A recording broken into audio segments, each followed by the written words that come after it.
Fala galera, estamos de volta para mais uma aula da nossa jornada 16 passos para transformar a sua vida. E hoje eu vou te adiantar mais 2 passos dessa jornada, tá ok? Nosso segundo passo é sobre o vitimismo. Se tem uma coisa que eu aprendi na minha vida é que vítimas não vencem. O que eu estou querendo dizer com isso? Você vai entender aqui durante essa aula se você se faz de vítima ou não. Mas para eu saber se eu me faço de vítima ou não, eu preciso primeiro avaliar o meu padrão de linguagem. Como eu me comunico com as pessoas? Quando as coisas dão errado, como que você faz? Você tenta entender o que deu errado para você melhorar e fazer com que dê certo da próxima vez? Ou você fica procurando culpados? Você fica botando a culpa no ônibus que atrasou, quando você chega atrasado no seu trabalho, você fica colocando a culpa em outras pessoas que precisavam fazer algo para que você desse continuidade? Você reclama da falta de oportunidade? Como é a sua linguagem quando as coisas dão errado? Pense nisso. Pessoas que estão sempre colocando a culpa nos outros, elas estão se fazendo de vítima. Elas estão achando que é sempre por causa de outros. Sempre tem uma outra pessoa, sempre tem alguém que te atrapalhou, sempre teve alguém que te desanimou, que te desmotivou. Ah, ninguém acreditou em mim. Você sempre responsabiliza os outros e esquece que o principal responsável é você, certo? Outra coisa que faz parte de quem se faz de vítima, achar que para os outros é sempre mais fácil. Ah, mas foi mais fácil para fulano porque ele nasceu em berço de ouro, a família dele tem dinheiro, então tudo fica muito mais fácil. Ah, fica mais fácil para pro fulano, pro Beltrano, porque ele teve oportunidade, porque ele fez uma faculdade. Sim, ele fez a faculdade, teve algum mérito ele fazer a faculdade. Que ele não tenha pago, mas ele precisou estudar, ele precisou se dedicar para ele ter o resultado. E você, quais são as alternativas que você encontra para você conseguir fazer sua faculdade? Então a gente tem muito costume de olhar a vida dos outros, sabe aquela história de que a grama do vizinho está sempre mais verde?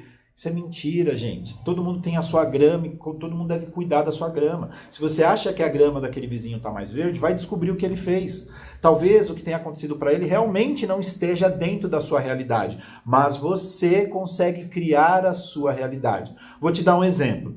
É óbvio que uma pessoa que nasceu em berço de ouro e ela quer abrir uma empresa, né? Quer abrir uma loja, quer abrir um negócio, qualquer tipo de segmento. Se o pai dele tem dinheiro, obviamente ele vai ajudar, ele vai contribuir. Realmente vai ser mais fácil para quem começa com 100 mil reais para abrir uma empresa? Vai ser mais fácil, isso sem sombra de dúvida, gente. Não estou negando que isso vai facilitar, mas isso não quer dizer que você não possa abrir uma empresa. A diferença de quem começa com 100 mil e quem começa do zero é que quem está começando do zero vai ser um pouco realmente mais devagar. Por quê? Porque primeiro você vai começar, sei lá, com 100 reais, você vai ter que fazer os 100 reais virar 200, depois você vai ter que fazer os 200 reais virar 400, fazer os 400 virar 800, os 800 virar 1.600, os 1.600 virar 3.200 e assim vai até você chegar naquele ponto que seu amigo começou com 100 mil. Mas você também vai chegar lá. Então pode ser que ele chegue numa meta que seja de faturar na empresa dele 100 mil reais por mês, pode ser que ele chegue nisso em 1 ano. E você demore 2, 3 anos. Mas você não vai chegar do mesmo jeito? Então vale a pena você agir dessa maneira. Eu falei para você na aula anterior que você é reflexo do que você fez nos últimos 5 anos e vai ser reflexo do que você fizer a partir de agora nos próximos 5 anos. Então eu te falo aqui agora, daqui 5 anos você vai se arrepender de não ter começado hoje. Indiferente do seu objetivo, indiferente da sua meta, se você não começar agora, daqui 5 anos você vai olhar para trás e falar, nossa, e se eu tivesse começado há 5 anos atrás? Porque muita gente é assim. Você deve estar estudando muito sobre marketing digital e hoje tem diversos influencers, diversas pessoas que estão aí faturando milhões, mas quando você vai ver a história, eles estão há mais de 10 anos no mercado e você nem conhecia. E hoje ele tem esses milhões. Eu mesmo estava ouvindo um podcast ontem, onde o rapaz ele estava trabalhando no mercado de afiliados, que é vender cursos, infoprodutos de outras pessoas. E ele demorou 8 meses para fazer a primeira venda, que ele ganhou 25 reais. E ele comemorou com alegria, porque depois dali ele entendeu como é que era o jogo. E a partir dali ele começou a cada vez receber mais, mas ele ficou em 8 meses aprendendo. Quem somos nós para achar que eu tenho que começar hoje e que amanhã já tem que ter renda? Às vezes demora-se um tempo para maturar, para você ganhar experiência, para você entender realmente como funciona o mercado, para que o seu resultado venha. Não existe a receita. Você vai tentar copiar o seu amigo, não quer dizer que vai dar certo para você. Entende? Eu já falei sobre isso na aula anterior. Não é porque deu certo com seu amigo uma loja de roupa que você vai se dar bem com loja de roupa. Às vezes não é um segmento que você se interessa e que você vai ter a mesma habilidade dele de lidar com isso. Tá certo? Verdade sobre vitimismo. Se você não faz, é porque você não quer. Quem realmente tem um objetivo e tem certeza do que quer, ele dá um jeito. Pessoas que não querem dão uns desculpas. E aí, você está dando mais desculpas na sua vida ou você está tomando mais atitudes? Você está indo mais em direção ao que você quer? Já parou para pensar nisso? Saiba que você é extremamente responsável pela vida que você tem hoje. Você é responsável. Se você ganha 3 mil reais e você acha pouco, e você acha que você não merece somente 3 mil reais, você está enganado. Você recebe justamente o quanto você merece. Porque talvez esse a mais que você acha que você mereça, 6 mil reais, 10 mil reais, 20 mil reais, ele só vai vir se você produzir mais. Você assinou um contrato ali de trabalho, você aceitou ganhar esse valor. Então não adianta olhar para a empresa e achar que a empresa é injusta com você. Ah, porque fulano entrou antes de mim e já cresceu. Eu vou te contar a minha história. Eu comecei na sala de aula como instrutor de informática. Trabalhei numa outra escola, onde eu fui aluno, estagiário, virei instrutor por 3 anos e meio. A empresa era uma empresa menor, ela não tinha um plano de carreira, uma visão de crescimento, então eu acabei saindo de lá e entrei numa outra rede de escola. E nessa outra rede de escola foi quando eu dei o meu start, foi quando eu acordei para a minha vida e entendi que eu precisava produzir mais para ganhar mais. Você vai entender onde eu estou querendo chegar. Na época que eu dava aula, ainda sou professor até hoje, mas quando eu era instrutor de informática, eu ganhava por hora aula. Se eu desse 1 hora de aula num dia, na segunda-feira, eu só ganhava por aquela 1 hora aula. Mesmo que eu ficasse ali por 8 horas, eu só ganharia por 1 hora. Logo, a maioria dos professores, dos instrutores, porque eu não estava lá sozinho, quando eles não tinham aula, eles não ficavam na escola. Eles saíam, se eles tinham aula só de manhã, à tarde eles não estavam lá. Se eles só tinham aula à tarde, de manhã eles não estavam lá. E adivinha o que eu fazia? Porque eu já tinha entendido o jogo. Eu preciso produzir mais para ganhar mais, mesmo que eu não ganhe nada agora. Então eu fiquei ali por 2 anos, onde, primeiro, eu trabalhava de domingo, então a minha folga era na sexta, eu trabalhava na sexta. Quando eu não estava em aula, eu estava com o meu coordenador, aprendendo com ele, ajudando ele nas tarefas para que eu aprendesse o que ele sabia fazer, porque eu queria me tornar um líder, eu queria me tornar um coordenador. Então, como que eu viro um coordenador? Você não pode esperar a oportunidade, você tem que se tornar a oportunidade. Então, assim, eu vou agir como um coordenador, eu vou aprender o que um coordenador faz para quando a oportunidade vier, eu estiver pronto. Ajudei a escola a cuidar de estagiário, eu treinava, justamente na minha sexta-feira, que era minha folga, eu ia lá para dar treinamento e ensinar para que o estagiário fosse o futuro instrutor daquela escola. Tudo isso sem ganhar nada, gente. Não ganhava hora-aula por isso, só porque eu estava ali ajudando e treinando. Eu continuava ganhando só pelas aulas que eu dava. Então, mesmo assim, mesmo eu tendo 2 aulas numa segunda, eu ficava das 8 às 6, às vezes ficava até 8 da noite, não me preocupava com o horário, porque eu estava ali absorvendo, eu estava ali aprendendo, eu estava ali amadurecendo. Presta atenção, 2 anos depois, apareceu uma oportunidade para ser coordenador numa outra unidade. E eu fui automaticamente indicado, eu não passei para o processo seletivo. Aí você fala, tudo bem, mas e aí? Qual que é a moral da história? Eu era o professor mais novo. Eu estava lá há 2 anos dando aula. Tinha professor que estava há 4 anos, 5 anos, 7 anos, 8 anos. E aí você vai perguntar, nossa, mas que injustiça, por que o de 8 anos não teve a oportunidade, pelo menos de passar por um processo seletivo? Porque ele não se demonstrava que ele estava ali para ajudar a escola. Por quê? Porque ele dava a aula dele e ia embora, ele ia fazer as correrias dele, beleza, às vezes precisava de renda, precisava fazer algo a mais, sim, mas em nenhum momento ele se demonstrou prestativo para aquela unidade no que ela precisava, mas eu estava lá, então eu tive a minha oportunidade baseado nas minhas atitudes, eu parei de dar desculpa e criei as minhas oportunidades. Reclamar, gente, julgar, nunca vai te levar a nada, certo? Pessoas medíocres discutem fofoca. Pessoas medianas discutem fatos. Pessoas inteligentes discutem ideias. O que você está fazendo da sua vida? Você está lá no Instagram olhando a vida dos outros? Você está conversando com pessoas que sabem mais do que você para você aprender com elas? Discutindo ideias, fazendo planos, fazendo projetos para você crescer e evoluir e que seja daqui 1 ano, 2 anos, 3 anos, 5 anos, mas que você tenha o resultado e consiga atingir os objetivos que você quer? O que você realmente está fazendo da sua vida? Então, lembre-se o que eu falei lá no começo. Vítimas não vencem. Vítimas vão continuar sendo vítimas sempre. Sabe por que as pessoas costumam ser vítimas? Porque elas querem atenção. Vítima adora um ombrinho amigo para falar, ai, chora aqui, fala, conta tudo o que está acontecendo, porque aquela pessoa também é medíocre, ela quer saber da sua vida, ela está torcendo, infelizmente, mesmo que inconsciente, pelo seu insucesso. E você não sabe disso, você acha que ela é sua amiga, porque ela está te ouvindo. Pessoas que gostam de você de verdade, que querem o seu crescimento, elas vão chegar em você e vão falar o seguinte, olha aqui para mim, o que você vai fazer para resolver isso? Se você ficar aí deitadinho no seu sofá, nada vai acontecer na sua vida. É essas pessoas que você tem que conviver. Quem está ao seu redor é o que vai fazer a maior diferença na sua vida. Então descubra se você está andando com pessoas que torcem de verdade por você, que te cobram para você ser melhor, ou são só pessoas que falam, ai coitadinho, vem aqui no meu ombrinho. Pensa bem, hein?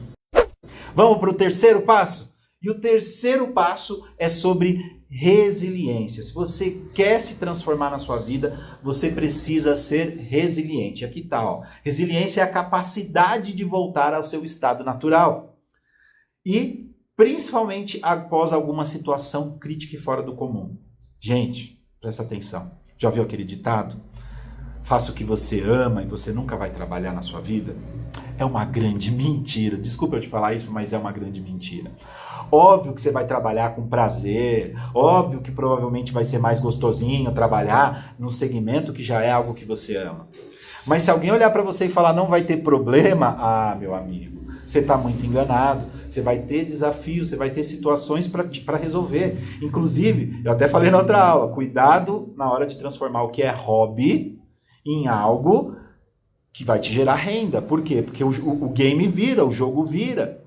A responsabilidade é maior. Você não faz só na hora mais que você quer. Você tem que fazer todo dia. Você vai ter que cumprir a sua carga horária, que não vai ser mais 8 horas igual no trabalho, não. Você vai trabalhar 16 horas. Você vai trabalhar 24 horas, porque você vai dormir pensando na empresa, vai acordar pensando na sua empresa e vai precisar resolver os seus problemas. Não vai ter ninguém para resolver para você, como talvez a situação que você esteja hoje, trabalhando para alguém, e aí é o seu líder que resolve os seus problemas. Você vai ter que resolvê-los. E aí é onde entra a resiliência, porque você precisa ser capaz de lidar com aquela situação, com aquela dificuldade sem desistir, voltando para a sua confiança, voltando para o seu foco, voltando para os seus objetivos. Mas e aí, como é que eu vou fazer para ser resiliente? Primeiro passo, não tome decisões no calor das emoções. Primeiro você avalia o seu ambiente. Veja, olhe de fora, veja o que realmente está acontecendo. Veja onde realmente está o foco do problema. Tem uma história que diz o seguinte, estavam 2 pessoas à beira de um riacho, e aí as pessoas perceberam que estava começando a passar algumas pessoas se afogando.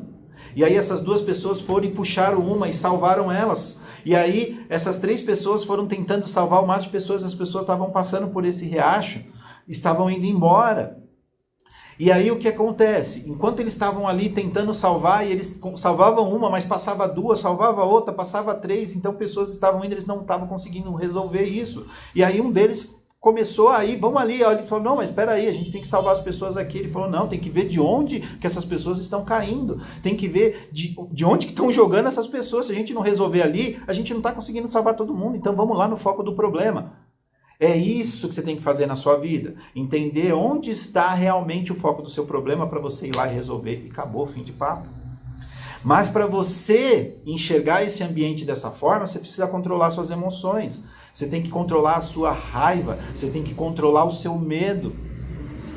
Você tem que controlar, às vezes, até a sua alegria. Porque às vezes você está alegre demais, você não consegue passar confiança para as pessoas de que você precisa resolver um problema. As pessoas vão achar que é bobeirinha. Então você precisa sempre saber qual é a emoção certa no momento certo que você precisar tomar uma atitude. Se você já é um líder de equipe, por exemplo, você não sempre vai estar ali sorrindo e deixando as pessoas fazerem o que ela quer. Tem hora que você precisa colocar energia. Tem hora que assim, você tem que usar a sua raiva realmente para falar com as pessoas, para as pessoas entenderem que você está falando sério, que elas precisam mudar. Assim como tem momentos que as pessoas que estão nervosas e preocupadas, e você precisa ser mais calmo para você trazer mais tranquilidade para as coisas continuarem acontecendo. Então, controle as suas emoções.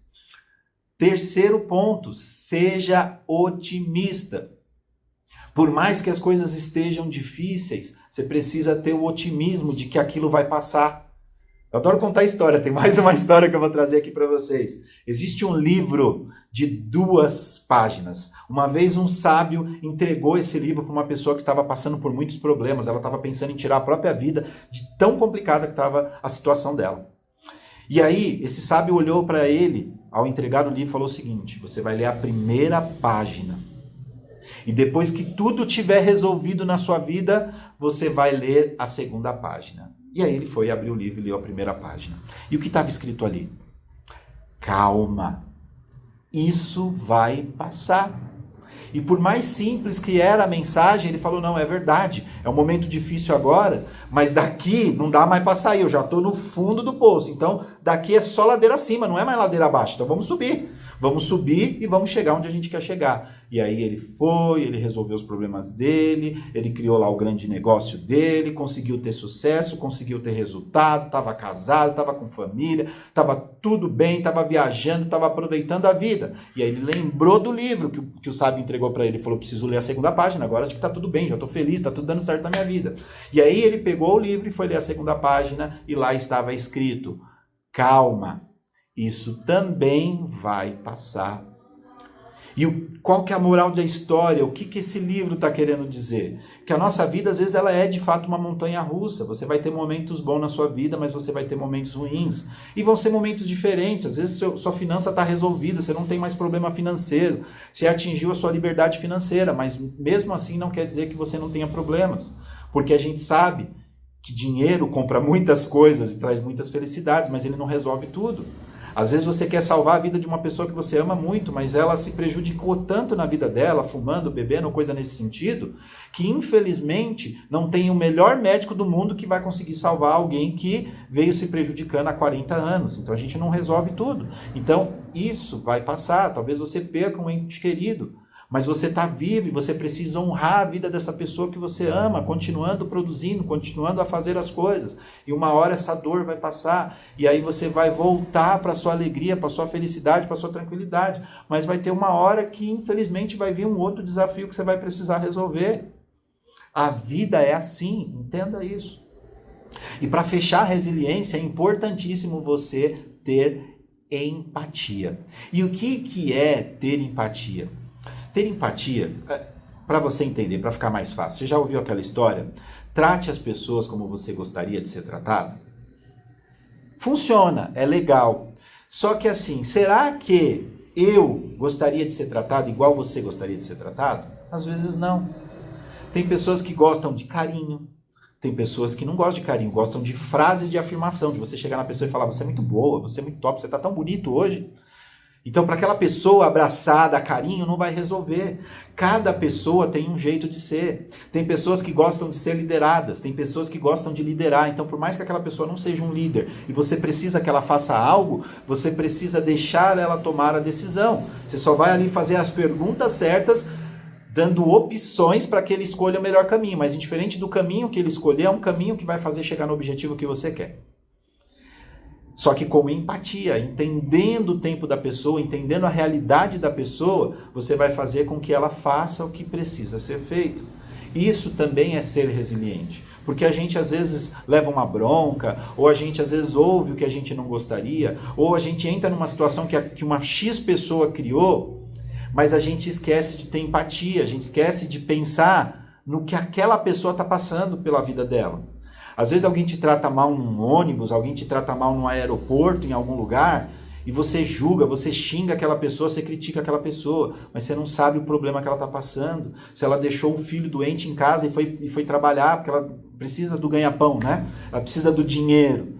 Não estou dizendo que é certa a atitude da pessoa, mas que talvez a gente tenha que ter mais cuidado na hora de chegar e falar, olha, eu não sei o que você está passando, tá? Mas você não agiu bem comigo, eu gostaria que você entendesse, né, essa situação aqui, que você precisa agir de uma outra maneira. Tenha empatia, entenda como as pessoas são, para você poder tratá-las como elas deveriam ser tratadas. Tá certo? Então, estamos fechando aqui com o segundo e o terceiro passo. O segundo, né, que foi vitimismo, vítimas não vencem. E agora o terceiro ponto, né, 3, resiliência. Seja resiliente, você precisa aguentar situações para você continuar. Problemas a gente sempre vai ter, sempre vão vir, mas pode ter certeza, eu aprendi com o grande mentor Wendel Carvalho, que no final a conta fecha. No final, toda a dor, todo o sacrifício, todo esse momento que você está passando talvez agora, vai valer a pena. Tá certo? E para a gente encerrar, tem história hoje também. Eu quis trazer aqui uma mensagem para vocês, que é um trecho do filme do Rei Leão, ou um breve resumo, posso dizer assim. No filme do Rei Leão, vocês devem ter ouvido falar do Simba, né? O filhote de leão, herdeiro do reino de Mufasa, seu pai. E Simba, após não obedecer os pais e se perder por uma floresta proibida, seu pai foi salvá-lo e infelizmente ele acaba sendo morto por uma disparada de gnus. E o irmão de Mufasa, que queria o reino, o Scar, olhou para o Simba e falou, a culpa é sua, fuja porque as pessoas não vão te aceitar mais nesse reino. E Simba assim fugiu e Scar assumiu o reinado. E num determinado momento ele se encontra com um porquinho e um suricato, Timão e Pumba, Hakuna Matata. Quando Timão e Pumba avistou Simba, eles ficaram com medo, eles falaram, esse leão um dia vai nos comer. A gente precisa mudar a mentalidade dele para ele entender que ele não se alimenta de carne. Então o que eles fizeram? Eles convenceram Simba de que ele se alimentaria de larvas, de folhas, de frutos, de plantas, né? Para que ele não um dia quisesse se alimentar deles. E assim foi Simba até a sua fase adulta. Só que um dia, aquele macaco balbuíno, o Rafiki, avistou Simba. E de longe ele já percebeu, eu conheço aquele leão. E chegou nele e falou, eu conheço você. Você é Simba, filho de Mufasa. Você é herdeiro do reino. Tem um reino te esperando para você assumir. E Simba olhou para ele e falou, não, isso não é para mim. Eu não mereço, eu não quero isso. E Rafiki com seu cajado, deu na cabeça de Simba, onde Simba despertou dentro dele aquele leão que estava ali dentro. E foi quando ele rugiu, despertou e dali saiu o leão. E Simba foi tomar água no riacho, e ao tomar água no riacho, ele se deu conta, ele viu um reflexo. Reflexo de quem? O reflexo de seu pai, um grande leão no qual ele também deveria se tornar. E naquele momento ele entendeu, é verdade, eu preciso honrar o meu pai, eu preciso dar seguimento no reinado, porque ele sabia que o tio dele não era uma pessoa boa e que provavelmente todo o reino, todos os leões, os animais ali daquela floresta estariam sendo prejudicados pelo seu tio, e ele foi lá e assumiu o reinado. Moral da história: deve ter dentro de você um leão que você não fez rugir ainda. Tem algo dentro de você para despertar, mas que o seu círculo de influência às vezes está te proibindo de fazer você se tornar o leão que você precisa se tornar. A grande verdade de um leão é que não importa a fome que ele esteja passando, não importa a situação que ele esteja passando, ele não se alimenta de capim. Ele vai continuar em busca da caça até ele conseguir o que ele realmente precisa. E o nosso mal é que muitas vezes a gente desiste por muito pouco. A gente vai nas pessoas para buscar afirmações de que a gente não deve continuar, ao invés de procurar respostas do porquê você não está conseguindo continuar, para resolver e ali seguir em diante. Então pensa nisso. Desperta esse leão que está aí dentro de você. Tá ok? E agora, tarefa do dia, né? Muito parecido com a da aula anterior, você vai pegar um papel novamente, vai dividir em coluna, e aí, baseado na reflexão que você provavelmente teve nessa aula, você vai colocar de um lado todas as afirmações que você costuma dizer, de que você não tem capacidade, de que as pessoas não te ajudam, de que você não tem apoio da sua família, que você não tem apoio da sua esposa, dos seus colegas de trabalho. Tudo que você lembrou aí que você faz, que na verdade te transformam em vítima, certo? E aí o que você vai fazer em seguida? Do lado direito, você vai colocar como vão ser os seus novos pensamentos. Quais são as atitudes que você vai tomar para deixar de ser vítima? Sabe aquele problema que você está precisando resolver, que você colocou na coluna da esquerda? Coloca do lado direito, o que você vai fazer para resolver? E lembre-se, se um problema não tem solução, ele já está resolvido. Então para de se remoer naquele problema, esquece ele, corta ele, coloca do lado direito, está resolvido, vou fazer outra coisa. Não deu certo, vou começar algo novo. E fim de papo.